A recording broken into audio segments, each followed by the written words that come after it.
Jau, uus video. Me oleme, no see on secret location, me ei ütle, kus me oleme. Me oleme sõbra Jaanis juures, kellele meeldivad Jaapani autod. Ja täna me vaatame siis üle, mis vahe on erinevatel S15-tel. Nii et siin on teil Spec S ja Spec R.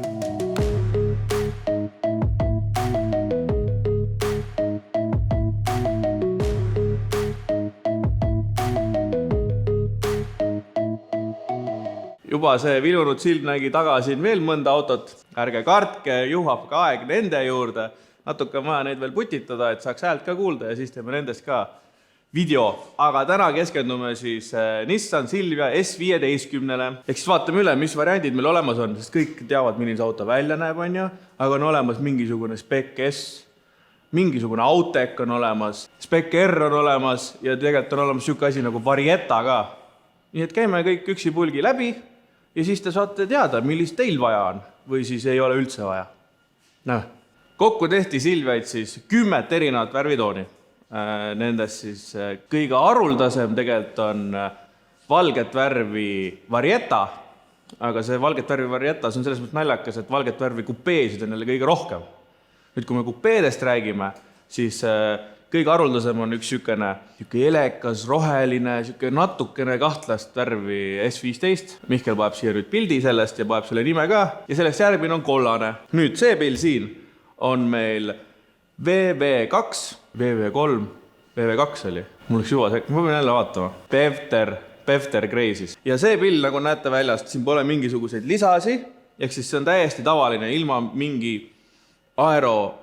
paketita siis nii-öelda. Siia on natukene lipp pandud juurde originaal sellele stangele. Ja laias pildis välimuselt näebki välja siis stock S15 täpselt selline. Kui sa hakkad nüüd veel süvenema nendesse erinevatesse pakettidesse, siis läheb asi väga keeruliseks. On olemas näiteks, ma päris täpselt aru, Google ütles Type B, aga samas ka B-package. Ehk siis see tähendab seda, et sul on sisu on siis kas sinine või oranž. Siis on olemas näiteks L-package, mis ma ise pakuks, et see on näiteks luksuri, ehk siis sellel olid nahkistmed ja eest tuled olid seest täitsa hõbedased, et siin on siuksed nagu gunmetal, oli ka täitsa musta, aga sellel olid täitsa hõbedased. Siis on erinevad, on siis meil, kas on ilma aerota, kas on aeroga, siis on mingisugune V-package, ühesõnaga neid erinevaid variante on väga palju. Me hakkame siis kõige lahjemast pihta ja lähme kogu aeg edasi. Lähme taha siis. Huvitav, et siin on tiiva augu tulnud. Sest nende aukude järgi ma ütleks, et siin on see aero antikas taga olnud, aga samas stanges ei pole. Võib-olla keegi on kunagi pannud ja siis ära võtnud. Mis me tagant veel näeme? Tulesid oli ka 2 varianti. Üks oligi valge-punane, teisel oli natuke oranži ka. Need siin on aftermarket tuled. Siin me näeme kaunist Euroopa Liidu seadust. Udu tuli, väga kaunis, ilus tükk. Sellel autol on väga suur Nismo summuti all ja mis taga polegi. Kõik on originaal, ilus ja kaunis ja lihtne auto. Nüüd lähme külje peale. Siin on meil Volki väljad ja hoolikas inimene näeb, et siin on naelad all. Jah, selle autoga sõidetakse talvel, sest miks mitte? Tagasillas on meil siis niimoodi, et siin on meil diffri ülekanne 4.1. Variandid olid Spec S-il, kas on lahtine või on visko. Siis ettepoole minnes on meil 2 varianti, kas 5-käiguline manuaal või oli 4-käiguline automaatkast. Vedrustus, kõik asjad on natukene pisemad kui Spec R-il, aga nendest suurtematest erinevust räägime siis, kui me selle sinise auto juurde lähme. Ees on muidu ka suht sarnane, aga pidurid on näiteks Spec S-il on 1 kolviga, Spec R-il jälle natuke pirakamad. Nüüd tõmbame kapoti lahti, vaatame, mis see Spec S siis, mis asi siin kapoti all siis on. Naati ilus logo, ikka Jaapani vennad ikka jagasid matsud, nad panud Nissani logo siia, näiteks Chaseril on oma logo ja kõikidel need koroonadel ja asjadel on omad logo. Ja Jaapani autodel pole neid amorte. Mis on Spec S-il kapoti all? Spec S-il on kapoti all SR20DE, 2-liitrine mootor. Tehasest tuli ta siis 1 kilovatiga nagu 121. Ma kohe ütlen ette ära, et kui siin on kõik need targad koos, siis ma tean küll, alla kirjutage, kui ma midagi valesti ütlen, mul ka kõik meelde ja ühesõnaga vabalt hingav 2-liitrine mootor, 121 kilovatti. Üks suurim erinevus on siis võib-olla see jupp siin võrreldes turbokaga. Ehk siis vabalt hingav on meil täitsa jagajapill ja kangemad versioonid on siis ilusti süütepoolid igal silindril eraldi. Rohkem ei oskagi siin midagi sest Spec S-ist rääkida. Siuke mõnus auto, kui sa tahad teha omale mingit reiskaari, siis Spec S on väga hea variant. Siin on küll päris palju asju lahjemad kui Spec R-il. Tahtsin juba edasi lipata, aga siis Mihkel ütles, et vaatame tuppa kõik. No vaatame, mis siin toas on. Nii, kui sul oli siis kunagi see B-package või Type B, need on tegelikult erinevad asjad, aga ma pole siiamaale ei saanud aru, kumb on kumb nagu. Oletame, et selle nimi oli Type B siis. Type B-ga sa said siis valida kas sinised istmed või oranžid istmed. Ja siis sul oli rool ka siin oli, need kohad olid teist värvi ja kellablokk oli teist värvi. Ja nüüd, kui me räägime sellest Type B-st juba, siis mainime ära ka selle Eesti kollase S15 Lauri oma. Ehk siis tal on kollane EV1 auto ja tal on Type B ehk siis oranži sisuga Spec R ja see on veel siis aeroga. Ehk siis see auto on 1.27-st, 1.18-st, midagi sellist. Et tema auto on ikka super rare. Mis me sees näeme? Nagu Jaapani auto ikka. Kus S15, nad on selle armatuuriga, ma aru hästi hakkama saanud. Tahaks kohe teada, et kas need disainerid mõtlesidki, et need saab siit ära võtta ja ilusti kellad panna, sest päris palju autol näed siin neid lisakellasid, võib sidurit. Nagu ma ütlesin, siis oli 4-käigulist automaati ja 5-käigulist manuaali. Ilusti topsi hoidjad, tugi. No ütleme, pereautos ei ole, aga mina olen küll väita, et see on seal väga kõrgel nagu Nissanite sportautodes, siis seal on see S15 ja teine on siis PS13. Ülejäänud kõik seal on allpool ja R35 GTR, see on väga all. Sorry kõik GTR-i fännid, aga see auto, no see ei ole ju mingi ilus auto, see küll ei ole ju. Väga hea, lähen vaatame seda siis, kangemat pilli. Nii, Spec S-ist rääkisime, aga tegelikult seal vahepeal on veel, no ütleme vahepeal on 2 varianti. Üks siis on Varietta, Mihkel paneb pildi. Varietta on uskumatult kaunis kabriolett, ehk siis kõva katusega S15. Põhimõtteliselt oli Spec S-i, kõik tehnika oli Spec S-i oma ja kõik reklaam omal ajal vihjas siis sellele, et ta oleks MX-5 konkurent, aga samas rohkem naistele suunatud auto.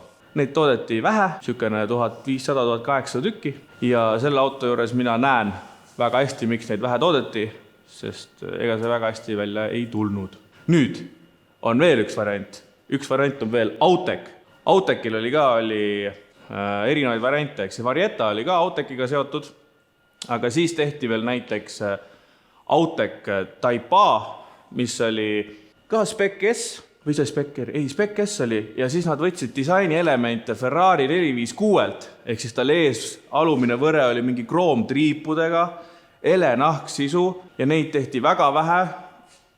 Mitte sellepärast, et see oli ülikallis, vaid sellepärast, et see oli ka kole. Jälle Mihkel paneb pildi, on kole küll. Ja siis on üks väga äge asi, on lihtsalt Autec, mis oli siis põhimõtteliselt Spec S-i baasil, aga tal oli Spec R-i differ, aga 4.1 ülekandega, tal oli 6-käiguline Spec R-i käugkast ja mootor ise oli NA SR20, aga seal tüübid käisid seal sisselaske, väljalaske üle, nukkvõlid vahetasid ära, tõstsid surveastet ja see mootor tegi 147 kilovatti. Ehk siis siuke väga mõnus NA pill. Ja neid tehti kokku 1800 midagi ja seda autot sai ainult 3 värvi. Hall, valge ja sinine. Rohkem variant Autecil pole, et kui näete musta Auteci, siis on fake või on värvitud või mida iganes. Ja nüüd, see siin. Selle autol võib nii teha, sellepärast, et video peal ei ole näha vist, aga tegelikult siin on vaja poleerida natukene või midagi, nii et ma võin teha küll. Jaanis ei vaata ka kurja näoga, nii et võib patsutada küll. S15 Spec R. See värv on meil TV3. TV3 oli ka või? Kõlab nii naljakalt. Oli küll TV3 vist. Brilliant Blue. Neid autosi kokku aeroga oli meil natuke üle 700 tüki.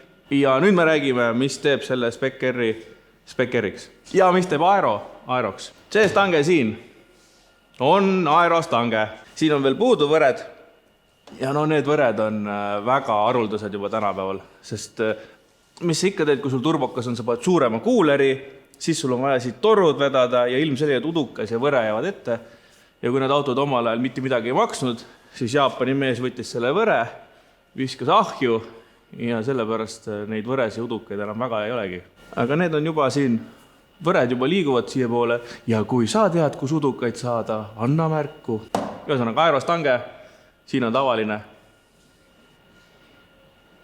Siis need küljelaiendid on aeroteema, need on need šanadorid, need kanadorid pole, need on peaaegu, aga ennem siin olid mingisugused, no ma pärast võin näidata, mingid erilised aeropeeglid, ühesõnaga need näevad väga palju paremad välja. See Spec R tuli siis selliste peeglitega, noh, need on, kus ma ütlen siis, nad on nii koledad, et mingi nurga alt on päris huvitav, aga mitte sellele autole.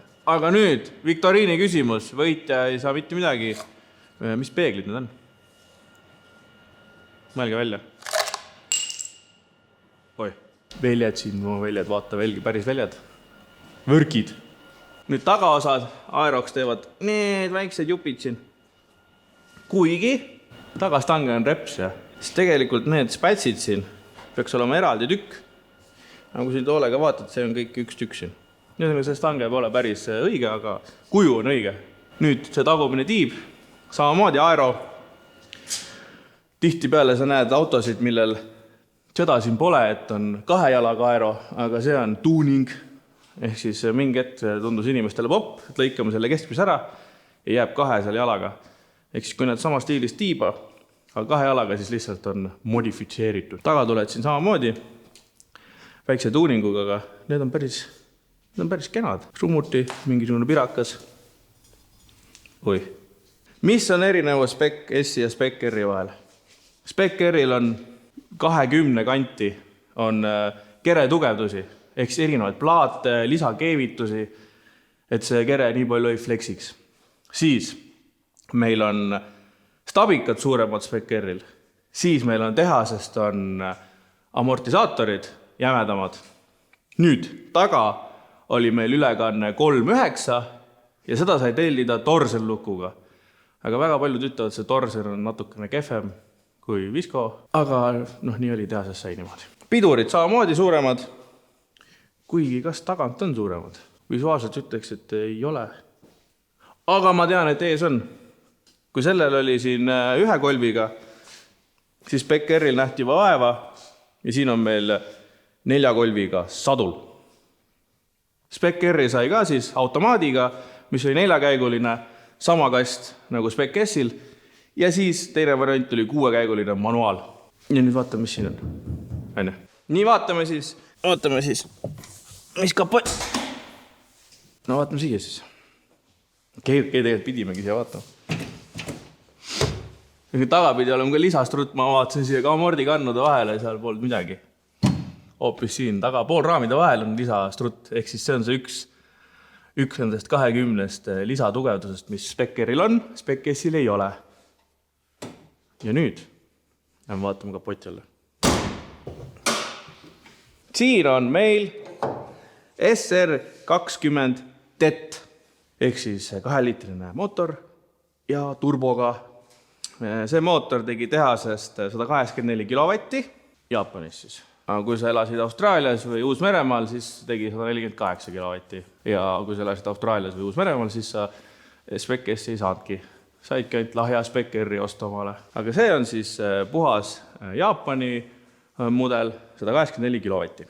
Turboks on T28, mis on siis kuullaagrite peal, tänu sellel nad saidki seda jõudu juurde. Ja muidu siin kapotjal on väga stokk, ehk siis isegi sellest torust on näha, et isegi kuuler on siin veel originaal.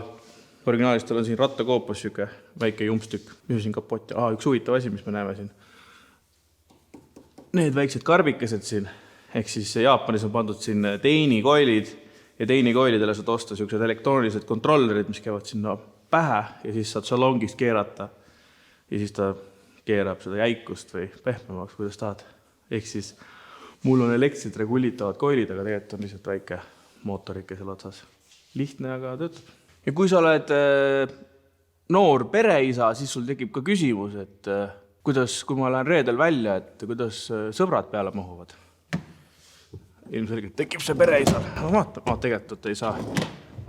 Niimoodi saab sõita umbes veel. Nope. Niimoodi saab.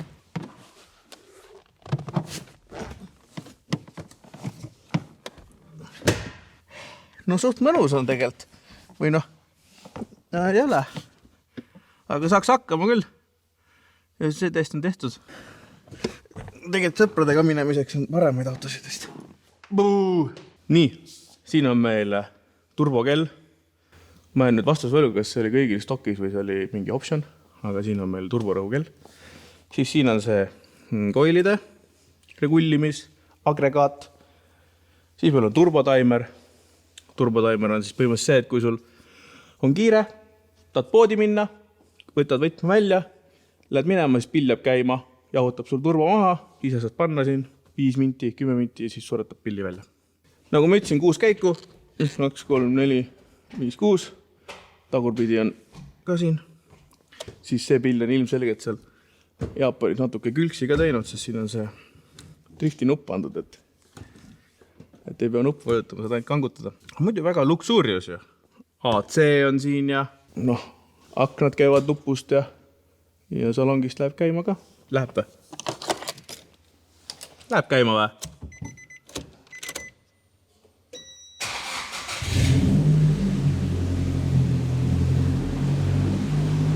SR on väga mõrus mootor, paljud heidivad, sest ta võib katki minna, aga tegelikult rida 4 turbokas on ikka mõnus.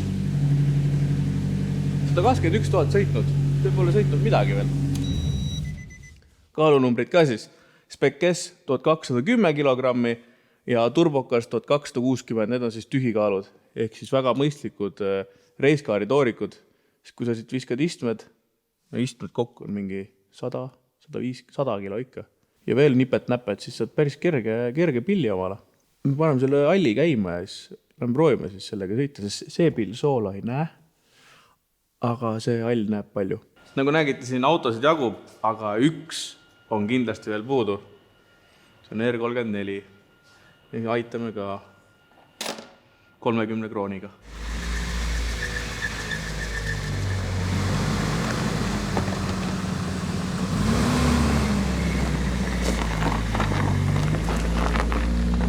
Anti võtmed siis Spec S-ile, millega võib natukene sõita. Päris vali on see enna sportsumsiga. Ma olen parempoolse rooliga sõitnud küll, aga mitte talvel. Maru jäik on see teini vedrustus ikka. Mussab poiss. Aga muidu nagu siuke auto nagu eeldakski, et Jaapani auto natuke kolisev ja kas sellega töötab või? Töötab või? Jaaks üks proovima. Normaalne talvekas.